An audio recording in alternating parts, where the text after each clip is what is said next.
যদি তুমি তোমার কাজকে সিলেক্ট করো, দেখবা তোমায় আর কাউকে সিলেক্ট করতে হবে না। কিন্তু তুমি যদি তোমার কাজকে অসম্মান করো, অমর্যাদা করো, ফাঁকি দাও, তাহলে তোমায় সবাইকে সিলেক্ট করতে হবে। আসসালামু আলাইকুম ওয়া রাহমাতুল্লাহ। চলে আসলাম আর একটা নতুন সম্ভব সুন্দর ভিডিও নিয়ে। তো আজকের ভিডিওতে আমি তুলে ধরার চেষ্টা করতেছি যে মানুষের কর্মকে কতটা গুরুত্ব করতে হয় এবং কর্ম করতে গেলে শুধু শক্তি থাকলেই হয় না, দক্ষতাও থাকারও প্রয়োজন আছে। দক্ষতা না থাকলে কোনো কর্মই সহজভাবে সমাধান করা সম্ভব নয়। আমি উদাহরণস্বরূপ যে বিষয়টি তুলে ধরার চেষ্টা করতেছি সেটা হচ্ছে, দেখেন এখানে কিছু গাড়িতে অনেক দূর থেকে মাটি সংগ্রহ করা হচ্ছে। তো মাটি সংগ্রহ করার ক্ষেত্রে যখন গাড়িটি এখানে আসতেছিল মাটি নিয়ে, তখন গাড়িটি এখানে উঠতে পারতেছিল না, কারণ রাস্তাতে এমনভাবে ঢালু করা ছিল যে লোড গাড়িগুলো আসি এখানে উঠতে পারতেছিল না, আটকে যাচ্ছিল।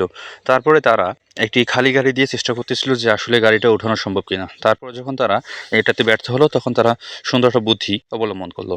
তারা পিছনের গাড়িতে শেকল লাগিয়ে সামনের গাড়ির সঙ্গে যুক্ত করে দিল এবং সামনের গাড়ি এবং পেছনের গাড়ি দুটো একসঙ্গে সামনের দিকে আসা শুরু করলো। সামনের গাড়িটি তার নিজের শক্তি দিয়ে উঠে চলে গেল এবং তার পিছনে থাকা গাড়িটি তার সঙ্গে সঙ্গে সেই চেনের টানের মাধ্যমে সুন্দরভাবে উপরে উঠে গেল।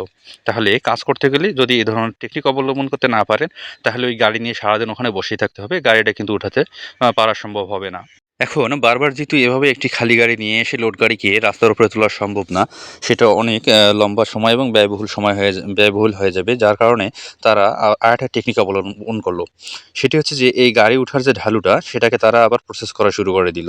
তারা গাড়িটিকে নামিয়ে ঘুরিয়ে নিল এবং এখানে যে ঢালু অংশটা আছে, এখানে সবাই মিলে মাটি দেওয়া শুরু করলো। নিচের যে নিচু অংশটা আছে, এখানে সবাই মিলে মাটি দেওয়া শুরু করলো এবং মাটি দেওয়ার পরে এক পর্যায়ে ওই খালি গাড়িটা নিয়ে আসে এই জায়গাটিতে বারবার উঠানামা করা শুরু করলো। উঠানামা করার কারণে হলো কি, ঢালুটা গাড়ির উঠানামা করার জন্য উপযোগী হয়ে গেল এবং তারপরে তারা রওনা দিল তাদের কাঙ্ক্ষিত গন্তব্যস্থল, যেখান থেকে তারা মাটি সংগ্রহ করতেছিল। এর পরবর্তীতে সকল গাড়ি অনায়াসে এখানে এসে সোজা নেমে যাচ্ছিল এবং তাদের গন্তব্যে চলে যাচ্ছিল এবং এভাবেই তাদের কাজকে তারা সহজ করে নিল। মাশাআল্লাহ।